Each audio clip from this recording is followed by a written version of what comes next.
তেলাওয়াত করবে না, আমরাও যাব না, আমাদের কর্মীরাও সেখানে যাবে না। তাদের চক্রান্তটা এমন ছিল, কথা বলেন ঠিক কিনা? আল্লাহ তাআলা বলতেছেন তারা চক্রান্ত করলো, আমার নবীর তেলাওয়াত তারা বন্ধ করতে চাইলো, তারা আইন পাশ করে দিল। আবু জেহেল বলল মুহাম্মদের তেলাওয়াত আর পড়তে দেওয়া যাবে না। আবু জেহেল যেই কথাটা বলেছিল ওই কথাটা আল্লাহ কোরআনে কোট করে দিয়েছে। লক্ষ্য করুন, আল্লাহ বলছেন ওয়াকাল আল্লাযিনা কাফারু লা তাসমাউ লিহাযাল কুরআন ওয়ালগাউ ফীহি লাআল্লাকুম তাগলিবুন। আল্লাহু আকবার।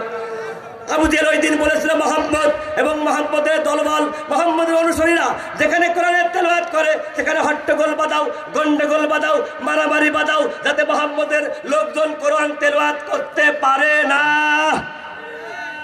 ভাই আবু জেহেল বলেছিল মুহাম্মদ এবং মুহাম্মদের দলের লোক যেখানে কোরআন তেলাওয়াত করে সেখানে হট্টগোল বাঁধাও, গন্ডগোল বাঁধাও। আল্লাহ সে কথা বলতেছেন এই কাফেরেরা আমার নবীর মুখের এই কোরআন তেলাওয়াত তারা আইন দিয়ে, তারা ক্ষমতার দাপট দিয়ে তথা সুদিয়াতেটার উপকারটা আল্লাহ ব্যবহার করেছে। আল্লাহ বলতেন ক্ষমতার দাপট দিয়ে তারা বন্ধ করতে চাইলো। বন্ধ করতে, আচ্ছা আবু জেহেল কি বেঁচে আছে? জোরে বলেন।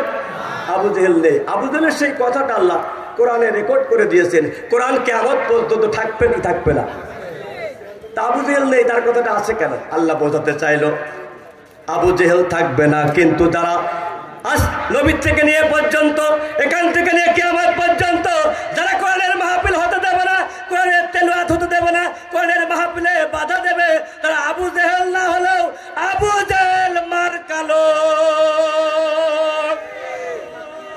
এটা আল্লাহ বোঝালেন খবরদার আর যাই করো করো কোরআনকে বাধা দিও না। কোরআনের সাথে বিরুদ্ধাচরণ করলে আল্লাহর সাথে পাল্লা দিলে কাল্লা থাকে না। যুগে যুগে তাই হয়েছে কিনা? আমি কারণ নাম নিতে চাই না, শুধু একটু চোখে আঙুল দিয়ে দেখাই দিতে চাই।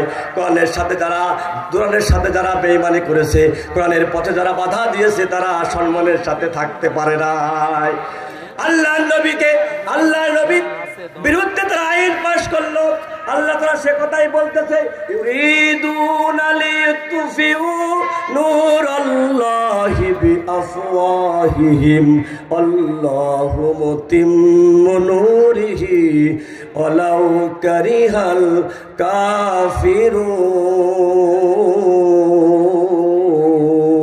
কাফিরুন।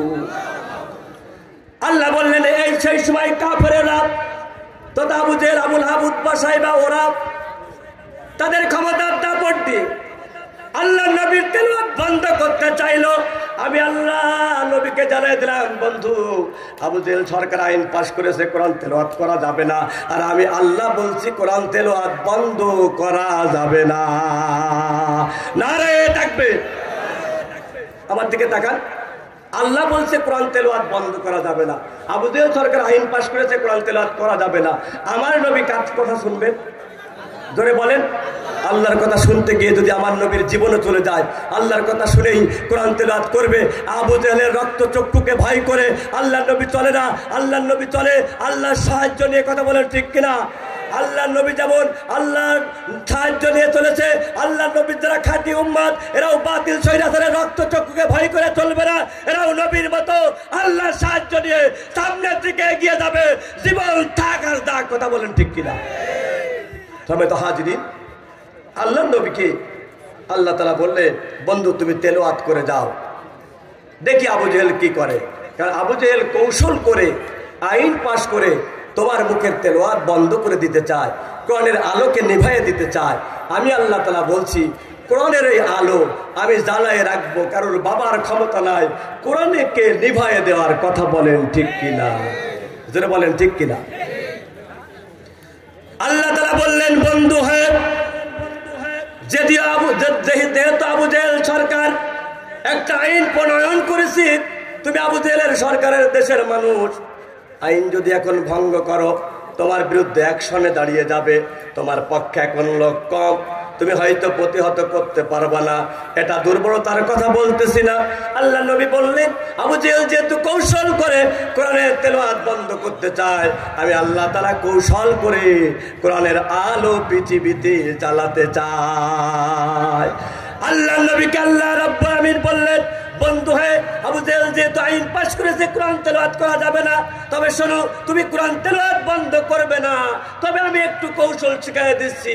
তুমি কোরআন তেলাওয়াত আজ থেকে করবে গোপনে গোপনে।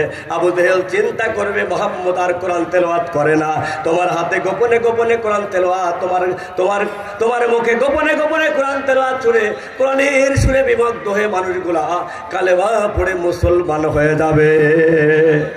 আল্লাহ নবীকে আল্লাহ বললেন, আমি যতদিন পর্যন্ত নির্দেশ না দেব ওপেন কোরআন তেলাওয়াত করা যাবে না। আল্লাহ যদি নবীকে গোপনে কোরআন তেলাওয়াত করতে বলে, নবীকে ওপেন করবে? কথা বলেন, আল্লাহ যা বলেন নবী তাই করবে। আল্লাহ নবী গোপনে গোপনে কোরআন তেলাওয়াত শুরু করে দিলেন। 1 বছর, 2 বছর, 3 বছর পার হয়ে গেল। শুনছেন কয় বছর? 3 বছরের মাথায় আল্লাহ নবীর গোপনে গোপনে কোরআন তেলাওয়াত শুনে আল্লাহ রহমতে বিধর্মী মানুষ আল্লাহ নবীর দলে কালেমা পড়ে 72 জন মুসলমান হয়ে গেল। সুবহানাল্লাহ, জোরে বলেন সুবহানাল্লাহ। আল্লাহ তাআলা এবার বললেন, বন্ধু হয় তোমার নবী, ও নবী, তোমার হাতে কালেমা গ্রহণ করে 72 জন মানুষ কালেমা গ্রহণ করে ইসলাম কবুল করেছে। এখন থেকে আর গোপনে নয়, এখন থেকে কোরআন তেলাওয়াত হবে ওপেনে। নারে তাকবীর, আল্লাহ নবী নারে তাকবীর। প্রধান বক্তার আগমন, এলাকাবাসীর পক্ষ থেকে আল্লামা তারেক মনোহর সাহেবের আগমন, যশোর জেলার পক্ষ থেকে, মুন্সিপুর যুব সমাজের পক্ষ থেকে, মাহফিল কমিটির পক্ষ থেকে নারে তাকবীর। আল্লাহ তাআলা বললেন, বন্ধু তুমি গোপনে গোপনে কালেমার দাওয়াত দিয়েছো, তোমার দাওয়াত শুনে কোরআনের তেলাওয়াত শুনে 72 জন মানুষ তোমার দলে দলভুক্ত হয়েছে, কালেমা গ্রহণ করেছে। আমি আল্লাহ তাআলা আজ থেকে আদেশ করলাম, আজ থেকে কোরআনের তেলাওয়াত আর গোপনে নয়, ওপেন দিতে হবে। কামাল চত্বরে গিয়ে তুমি তোমার সাহাবীদেরকে কোরআন তেলাওয়াত করো। কার বাবার ক্ষমতা দেখি কোরআন তেলাওয়াত ঠেকাতে পারে? কাফেররা চাইলো তাদের ফু দিয়ে কোরআনের আলোকে নিভাইয়ে দিতে, আমার আল্লাহ তাআলা নবীর দিয়ে কোরআনের আলোকে জ্বালাচ্ছে। কিয়ামত পর্যন্ত জ্বালাবে। কোন বাতিল, কোন স্বৈরাচার, কোন তাগুত, কোন কাফের এই কোরআনের আলোকে নিভাইয়ে দিতে পারবে না। বরঞ্চ তারা এই কোরআনের আলোকে নিভাতে আসবে। আল্লাহ বলেছে তারাই নিভে যাবে। যুগে যুগে যারা কোরআনের বিরুদ্ধাচারণ করেছে, কোরআনের বিপক্ষে স্লোগান তুলেছে, কোরআনের মাহফিল বন্ধ করেছে, তারা এই দেশে থাকতে পারে নাই, দেশ থেকে বিতাড়িত হয়েছে। কথা বলেন ঠিক কিনা? নারে তাকবীর, নারে তাকবীর, জোরে বলেন নারে তাকবীর। আল্লাহ তাআলা বুঝাচ্ছে, লক্ষ্য করুন, আল্লাহ তাআলা বলছেন, আলহামদুলিল্লাহ, আল্লাহ তাআলা বলছেন কাফেররা আমার এই কোরআন মুখের ফু দিয়ে তথা ক্ষমতা দিয়ে, টাকা দিয়ে, সম্পদ দিয়ে, তারা তাদের দাপট দিয়ে নিভাইয়ে দিতে চায়, কিন্তু তারা কচ্ছিমকালেও নেভাতে পারবে না। আমি আল্লাহ তাআলা এই কোরআনের আলোকে জ্বালিয়ে রাখবো। বলেন সুবহানাল্লাহ, জোরে বলেন সুবহানাল্লাহ।